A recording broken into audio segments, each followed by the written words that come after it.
আসসালামু আলাইকুম। সবাইকে জানাই আমার ফেসবুক প্রোফাইল, ফেসবুক পেজ ও ইউটিউব চ্যানেলের পক্ষ থেকে স্বাগতম। আজ আমরা গুরুত্বপূর্ণ টপিক নল ও চৌবাচ্চা থেকে একটি অঙ্ক আমরা দেখব। প্রশ্নে রয়েছে একটি পিপায় দুইটি নল সংযুক্ত। প্রথম নলটি খুলে দিলে পিপাটি 20 মিনিটে পূর্ণ হয়, দ্বিতীয় নলটি খুলে দিলে পরিপূর্ণ পিপাটি 30 মিনিটে খালি হয়। দুইটি নল একসঙ্গে খুলে দিলে খালি পিপাটি কত সময় পূর্ণ হবে? ধরি এটা হলো আমাদের একটি পিপা। এখন আমার প্রথম শর্তে বলা হয়েছে যে দুইটি নল সংযুক্ত আছে, তো আমি দুইটি নল সংযুক্ত করব। তো প্রথম নলটি খুলে দিলে 20 মিনিটে পূর্ণ হয়। এই যে যদি আমার এই নলটা খুলে দেওয়া হয় তাহলে আমার 20 মিনিটে পূর্ণ হয়। আর যদি আমি আরেকটি নল আছে, এই নলটি যদি আমি খুলে দিই তাহলে সেটি কি হয়, এই যে ভিতরে যদি আমি পানি ভরি, অর্থাৎ এই পুরো অংশটুকু আমার ভরতে মানে পানি পূর্ণ করতে আমার সময় লাগে 20 মিনিট। আবার আমি এইটা ভরার পরে আমি যদি এখন পানি ছেড়ে দিতে চাই তাহলে সেক্ষেত্রে আমার সময় লাগে 30 মিনিট। 30 মিনিট সময় লাগে। তাহলে আমার দেখা যাচ্ছে কি যে পানি পূর্ণ হতে সময় লাগে 20 মিনিট এবং পানি পূর্ণ পিপাটি খালি হতে সময় লাগে 30 মিনিট। এখন শর্ত মতে যদি দুটি নলি একসাথে খুলে দেওয়া হয়, মানে একটি দিয়ে পানি ঢুকছে আরেকটি দিয়ে পানি বের হচ্ছে, তাহলে কতটুকু সময় লাগবে? এখন এটা নর্মালি বোঝা যাচ্ছে যে 20 মিনিটে পূর্ণ হবে এবং 30 মিনিটে খালি হবে। তাহলে কিছু ঢুকবে এবং ওইখান থেকে আবার কিছু বের হবে, এবং এই বের হওয়া আর ঢুকার মধ্যে পানি প্রবেশের মধ্যে কিছু আমার সেভ হবে। এই সেভ হতে হতে হতে হতে হতে একসময় আমার এই পিপাটি পরিপূর্ণ হবে। তাহলে এ ধরনের অঙ্কগুলো আমরা কিভাবে করতে পারি দেখে নিই। আমার প্রথম শর্ত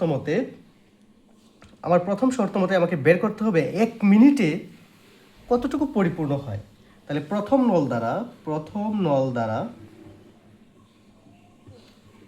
এই নল ও চৌবাচ্চা জাতীয় অঙ্কগুলোতে সবসময় আমরা যে জিনিসটা বার করবো সেটা হলো একক, মানে 1 মিনিটে কতটুকু পূর্ণ হয় বা 1 মিনিটে কতটুকু খালি হয়।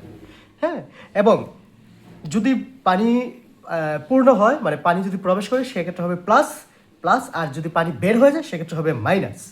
পানি বের হওয়ার ক্ষেত্রে কি মাইনাস। তাহলে প্রথম নল দ্বারা 1 মিনিটে পূর্ণ হয়, যেহেতু 1 মিনিটে পূর্ণ হয়, এটা তো আমার 20 মিনিটে পূর্ণ হয়, তাহলে 1 মিনিটে পূর্ণ হলে কি হবে? 1/20 অংশ। 1 বেড়ে লিখে ফেললাম। পরবর্তী এটা হলো আমার প্রথম সূত্র বা শর্ত। দ্বিতীয় শর্ত, দ্বিতীয় নল দ্বারা 1 মিনিটে কি হয়?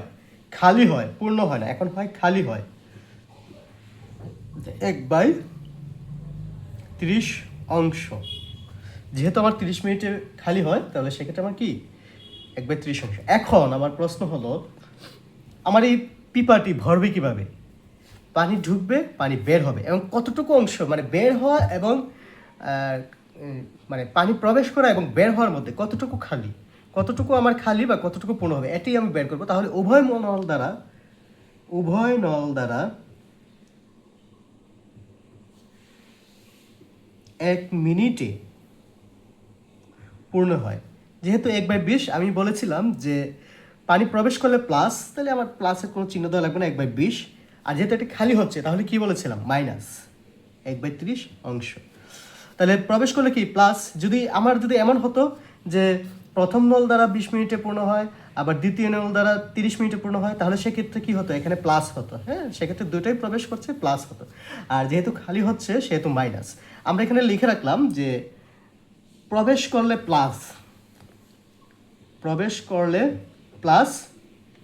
খালি হলে মাইনাস। ওকে, এখন এটাকে সরলীকরণ করব। এখানে 20 আর 30-এর যদি আমরা লসাগু করি তাহলে সেক্ষেত্রে 3 দুগুণে 6, 60, এটা 60 হবে। হ্যাঁ, তা আমরা যদি এভাবে করি 20 30 যদি এভাবে করি 2 10 2 15 5 2 5 3 5 দুগুণে 10 10 দুগুণে 20 3 20 60। তাহলে 60 20-এর মধ্যে যায় 3 যায় 2, 1/60 অংশ। এখন উভয় নল দ্বারা আমাদের 1 মিনিটে পূর্ণ হয়।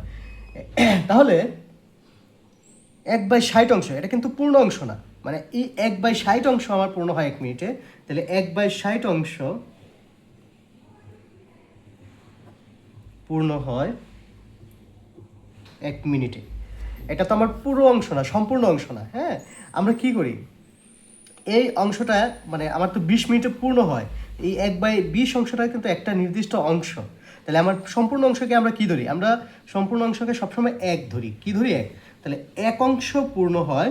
এখন আমরা যদি এটাকে করি, তাহলে আমরা 1 × 60, নিচে হবে 1, তাহলে তাতে কাটাকাটি নয়, 60, নিচে 1 থাকার কোনো মানে নেই, তাহলে হবে 60 মিনিটে। 60 মিনিটে। তাহলে আমার পিপাটির কতটুকু সময় পূর্ণ হবে? 60 মিনিটে। তাহলে এ ধরনের অঙ্ক আশা করি আপনারা বুঝতে পারছেন। পরবর্তীতে আমরা আরও নলচবাচ্ছার অঙ্ক নিয়ে আসবো। আর সবসময় মনে রাখতে হবে, প্রবেশ করলে প্লাস, খালি হলে মাইনাস, এটা মনে রাখে। আর সবসময় আরেকটা জিনিস মনে রাখতে হবে যে আমরা সবসময় একক, মানে 1 মিনিটে কতটুকু পূর্ণ হয়, 1 মিনিটে কতটুকু খালি হয়, এটি হিসাব রাখতে হবে। এই দুইটা যদি আপনারা মাথায় রাখতে পারেন, তাহলে আপনারা এই ধরনের অঙ্কগুলো খুব সহজে করতে পারবেন। পরবর্তী ভিডিওতে আমরা আরেকটি নিয়মে অঙ্ক করব। এখন আমরা পরবর্তী ভিডিওতে চলে আসি।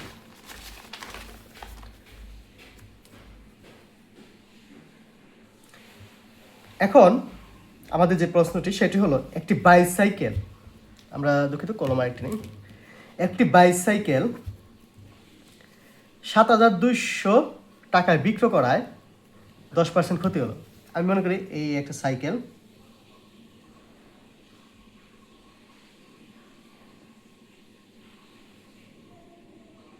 ধরলাম এটা একটা সাইকেল। হ্যাঁ, এটা একটা সাইকেল। এখন এই সাইকেলটা আমি 7,200 টাকায় বিক্রি করছি। আমি কত টাকাতে কিনছি সেটা আমার বলা নাই, কিন্তু এখানে বলা আছে যে 10% ক্ষতিতে, মানে 7,200 টাকা বিক্রয় করায় 10% ক্ষতি হলো। আমরা আছে না যে 100 টাকাতে যদি আমরা কোনো জিনিস কিনি, 100 টাকাতে যদি আমরা কোনো জিনিস কিনি, এটা যদি 80 টাকায় বিক্রি করি, তাহলে আমার এখানে কত টাকা ক্ষতি হয়েছে? 20 টাকা ক্ষতি হয়েছে, তার মানে 20% ক্ষতি হলো। 100 টাকাতে যদি কোনো জিনিস কিনি, তাহলে আমি যদি 90 টাকায় বিক্রি করি, তাহলে আমার এখানে ক্ষতি হয়েছে না? তাহলে কতটুকু ক্ষতি হলো? 10 টাকা ক্ষতি হলো। আর 10 টাকা ক্ষতি হওয়া মানে কি? 10% ক্ষতি হওয়া।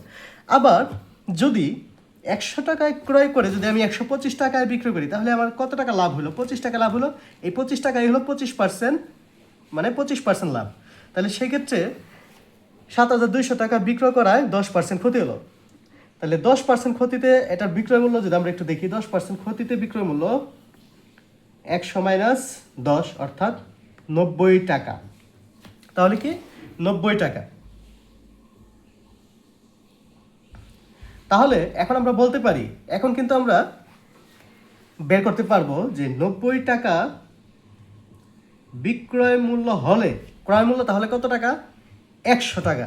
ঠিক আছে, ক্রয় মূল্য কত টাকা? 100 টাকা। তাহলে 1 টাকা হলে 100/90 টাকা। এখন আমাদের প্রশ্নে এই যে দেওয়া আছে 7,200 টাকায়, তাহলে 7,200 টাকা যদি বিক্রয় মূল্য হয়, তাহলে ক্রয় মূল্য এখন আমরা বের করতে পারবো না। 100, 7,200, আর এখানে হলো 90। আমরা যদি একটু ক্যালকুলেশন করি, এই শূন্য কাটা, 8 নং 72, 80, আর 80 × 100 হলো 8,000 টাকা। 8,000 টাকা। তাহলে জিনিসটি বাইসাইকেলের ক্রয় মূল্য ছিল 8,000 টাকা। এই 10% ক্ষতিতে বিক্রয় করায় 7,200 টাকা হলো। তাহলে আমরা দেখলাম কীভাবে বের করলাম। এখন আবার বলছে কত টাকায় বিক্রয় করলে 12% লাভ হতো। এখন কত টাকায় বিক্রয় করলে 12% লাভ হতো? এই যে 100, যদি 12% লাভের বিক্রয় মূল্য 100 + 12 টাকা, তাহলে 112 টাকা। 112 টাকা। তাহলে এখন আমার কথা হলো 100 টাকা ক্রয় মূল্য হলে বিক্রয় মূল্য 112 টাকা। 100 টাকা ক্রয় মূল্য হলে কত? 112 টাকা।